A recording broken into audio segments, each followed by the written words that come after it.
Paul a 125 ans. En 1889, année de l'Exposition universelle à Paris, Charlemagne Maillot ouvre une boulangerie près de Lille. Le pain des Français est alors rond et lourd. En 1916, alors que les combats font rage et que les bras des hommes se font rares, les machines à pétrir se développent. Les Maillots sont parmi les premiers à croire au progrès. Viennent les années 20. C'est le pain à la française. La levure est directement mélangée à la farine et la pâte est préparée la veille au soir et se repose pendant la nuit. Le pain s'allonge, il est plus léger, plus aérien. S'inspirant d'une nouvelle mode américaine, les Maillots utilisent leur petit pain viennois pour faire les premiers sandwichs. En 1935, Suzanne, la petite fille de Charlemagne Maillot, épouse Julien Holder. Ils s'installent à leur tour dans une boulangerie à Lille. C'est la guerre. Le pain est changé contre des tickets de rationnement et l'aliment principal. De blanc, il devient gris, puis noir, et ne laissera pas un bon souvenir aux Français. Dans les années 50, c'est l'avènement de la grande distribution et de son pain blanc sans odeur et sans saveur. Au même moment, la famille reprend la boulangerie Paul à Lille.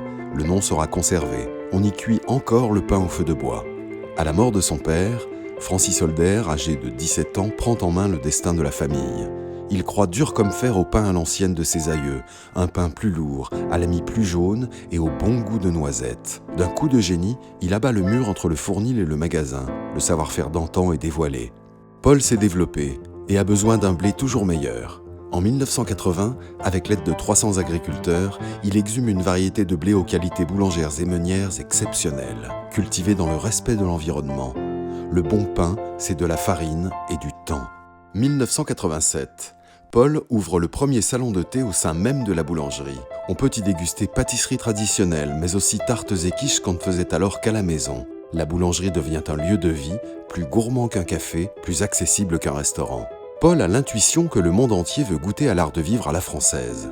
Osaka, Londres, Dubaï, Singapour, Athènes, Moscou, Washington voient s'installer la célèbre petite devanture noire. Aujourd'hui, les 4e et 5e générations sont à la tête de l'enseigne pour gérer son développement international. Paul est présent dans 30 pays et accompagne les voyageurs dans les aéroports et les gares. Les boutiques regorgent d'objets et de mobilier d'époque. Avec chaque baguette ou viennoiserie, Paul offre ainsi un petit morceau du savoir-faire français. Paul a 125 ans et perpétue un savoir-faire et un art de vivre qui font de lui le boulanger le plus célèbre au monde.